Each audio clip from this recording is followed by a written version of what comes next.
லூக்கா 23:46. தந்தையே, உம் கையில் என் உயிரை ஒப்படைக்கிறேன் என்று இயேசு உரத்த குரலில் கூறி உயிர் துறந்தார். இது ஒரு மாபெரும் ஜெபமாக நாம் பார்க்கிறோம். வாழ்வின் இறுதி மணித்துளிகளில் நம்மை படைத்தவிடம் நம் ஆவியை ஒப்புக் கொடுப்பது எத்தகைய சிறந்த ஜெபம்! மண்ணான இந்த உடலிலே உயிரென்கிற இந்த மூச்சை, ஆவியை, காற்றை நமக்கு தந்தது யார்? தொடக்க நூல் 2வது அதிகாரம் 7வது வசனத்திலே பார்க்கிறோம்.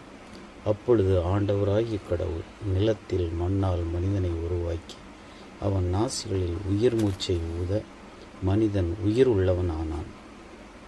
ஆம், உயிர் தந்தவரை மறந்து பாவம் செய்து அவரை பிரிந்து வாழ்ந்தாலும் அவர் நம்மை விடுவதாக இல்லை.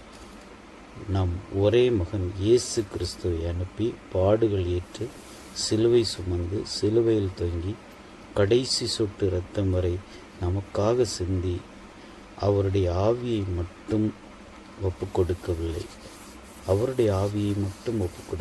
நம் ஒவ்வொருவருடைய உயிரையும் சேர்த்துத்தான் ஒப்புக் கொடுக்கிறார். இயேசு கிறிஸ்து என்னையும் சேர்த்துத்தான் தந்தையிடம் ஒப்புக் கொடுத்தார் என்று நாம் எப்படி நம்புவது?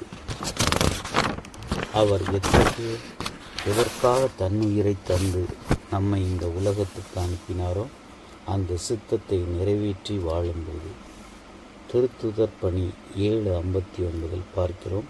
ஸ்தோவான் தன் ஆவியை ஒப்புக் கொடுக்கிறார். அநேகம் புனிதர்கள் வாழ்வின் இறுதி கட்டத்தில் ஆண்டவரிடம் தங்கள் உயிரை ஒப்புக் கொடுத்ததை பார்க்கிறோம். ஆண்டவர் இயேசு கிறிஸ்துவின் மொழியில் நாமும் நம் ஆவியை தந்தையிடமே அனுதினம் ஒப்புக் கொடுத்து ஜெபித்து வாழ்வோம். ஆமென்.